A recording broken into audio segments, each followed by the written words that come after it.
हृदय लगाए स्रवत प्रेम रस पैद सुहाए। और राम जी ने कहा ऐसी माँ को मैं कैसे कहूँ कि बन जा रहा। राम जी ने कहा माँ एक बात सुनो, मेरे को राम जी ने युवराज नहीं बनाया, सीधा राजा बना दिया। अयोध्या छोटी है ना, नगर छोटा होता है, वन बड़ा होता है, तो मैं बड़ा पुत्र हूं ना, इसलिए मेरे को पिता दीन मोहि कानन राजू, मेरे को राज दिया। ये नहीं कहा भगवान ने कि मेरे को दुख दिया पिता, पिता दीन मोहि कानन राजू जह सब भांति मोर बड़ काजू, मेरा बहुत बड़ा कार्य है।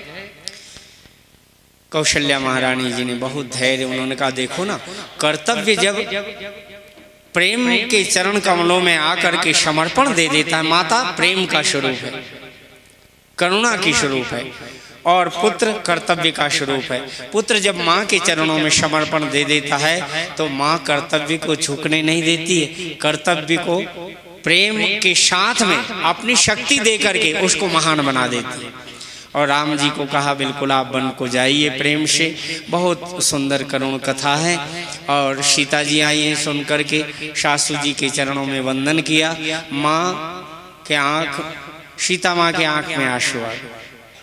कौशल्या जी को वंदन किया, क्या बात है बेटी, आँख में आंसू कैसे? कहते माता जी हमारे रघुवंश की मर्यादा पहली बार मेरे से टूट रही है, इसलिए मेरे प्रेम से कि इस वंश में मेरा ब्याह हुआ, मैं इस वंश की कुलवधू हूँ और यहाँ के कुल देवता हूँ, सूर्य वंश का हमने उपासना किया, और आज पहली मर्यादा ये टूट रही है कि सासू जी के सामने मैं अपने पति से बात कर रही हूँ, यहाँ सामने आकर खड़ी हो गई, वो सबसे बड़ा अपराध।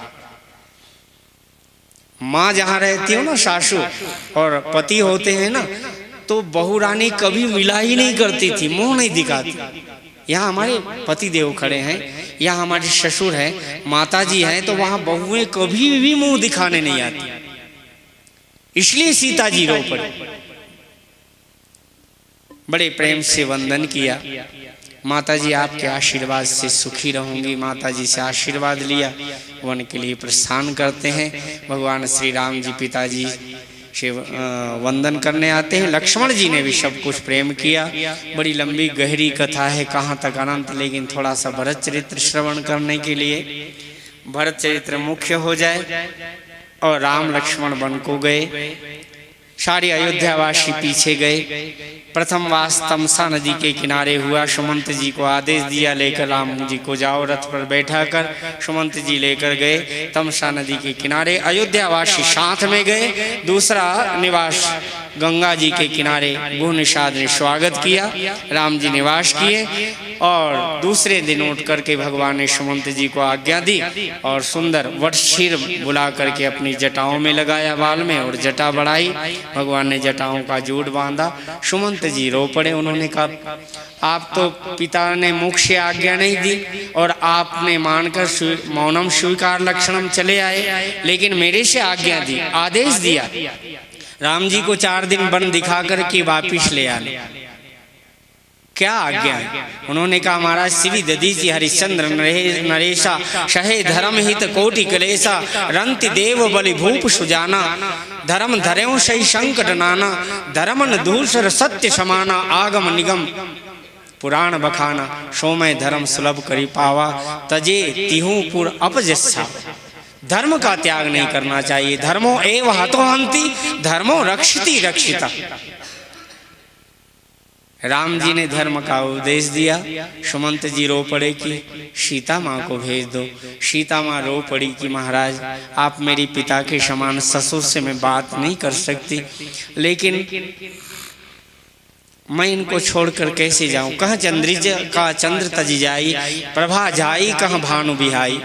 सूर्य को छोड़कर प्रकाश कहाँ यहाँ पर स्थिर रह सकता है, और चंद्रमा को छोड़कर चांदनी कहाँ रह सकती है? इसलिए मैं इनकी छाया कहाँ, आपको उत्तर देने में बहुत बड़ा पाप हो जाएगा। लक्ष्मण जी ने तो फिर कहना ही क्या। सुमंत जी महाराज वहाँ से खड़े रहे, राम जी को देखते रहे। केवट को बुलाया भगवान ने, और केवट ने तो बहुत सुंदर 2 शब्द में कहा। गोस्वामी जी ने कहा मांगी नावन केवट आना काई तुम्हारे मरम मैं जाना।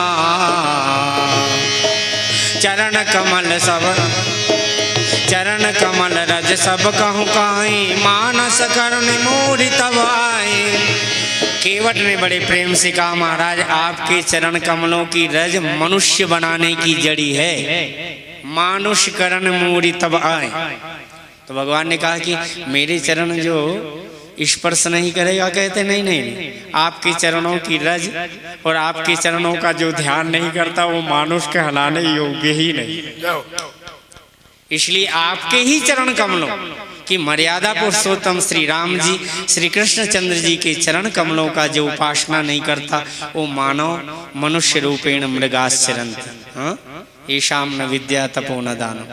तो संक्षिप्त में कह दिया तो बड़े प्रसन्न हो गए राम जी। कहते महाराज